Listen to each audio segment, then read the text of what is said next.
মৌসুমের শেষ দিকেও বঙ্গোপসাগরে চোখ রাঙাচ্ছে নতুন এক ঘূর্ণিঝড়। মন্থা নামের এই সম্ভাব্য ঝড়টি বাংলাদেশের দিকে আসবে কিনা তা নিয়ে তৈরি হয়েছে শঙ্কা।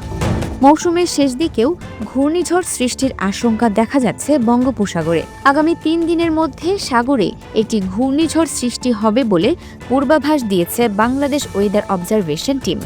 তবে এই ঘূর্ণিঝড়টি শেষ পর্যন্ত কোন উপকূলে আছড়ে পড়বে সেই তথ্য জানিয়েছেন কানাডার সাসকাচুয়ান বিশ্ববিদ্যালয়ের আবহাওয়া ও জলবায়ু বিষয়ক গবেষক মোস্তফা কামাল পলাশ। বঙ্গোপসাগরে নতুন একটি লঘুচাপ সৃষ্টি হয়েছে। অচিরেই লঘুচাপটি আরও ঘনীভূত হতে পারে বলে জানিয়েছেন বাংলাদেশ আবহাওয়া অধিদপ্তর।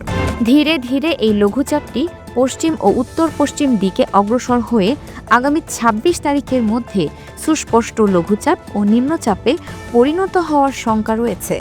সতর্ক বার্তা দিয়ে বাংলাদেশ ওয়েদার অবজারভেশন টিম জানিয়েছে, বঙ্গোপসাগরে সৃষ্ট নতুন এই লঘুচাপটি নিম্নচাপে পরিণত হওয়ার পর আগামী ২৮ তারিখের মধ্যে গভীর নিম্নচাপ ও ঘূর্ণিঝড়ে পরিণত হওয়ার প্রবল শঙ্কা রয়েছে।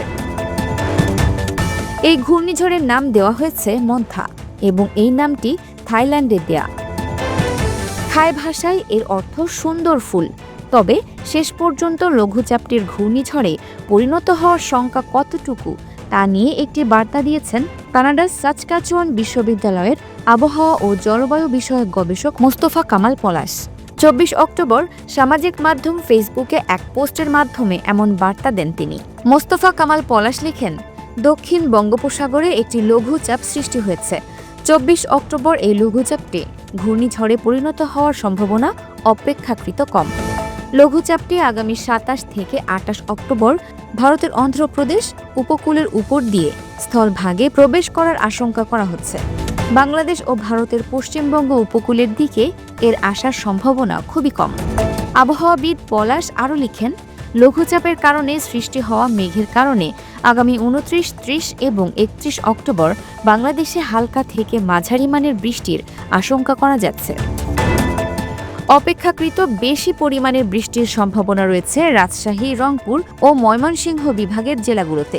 অন্যদিকে ভারতীয় আবহাওয়া বিভাগ জানায়, সাগরে একটি নিম্নচাপ সৃষ্টি হয়েছে যা আগামী ২৬ অক্টোবর গভীর নিম্নচাপে এবং পরের দিন ২৭ অক্টোবর ঘূর্ণিঝড়ের রূপ নিতে পারে। এই ঘূর্ণিঝড়ের প্রভাবে তামিলনাড়ু ও অন্ধ্রপ্রদেশে সাগরে উত্তাল পরিস্থিতি ও ভারী বৃষ্টিপাতের সম্ভাবনা রয়েছে। এছাড়া প্রচণ্ড বেগে ঝোড়ো বাতাসও বইবে। এটির প্রভাব বাংলাদেশেও পড়বে বলে তারা জানায়, যার ফলে বাংলাদেশের বিভিন্ন জায়গায় বৃষ্টি হতে পারে। Multimedia desk, Dinajpur TV.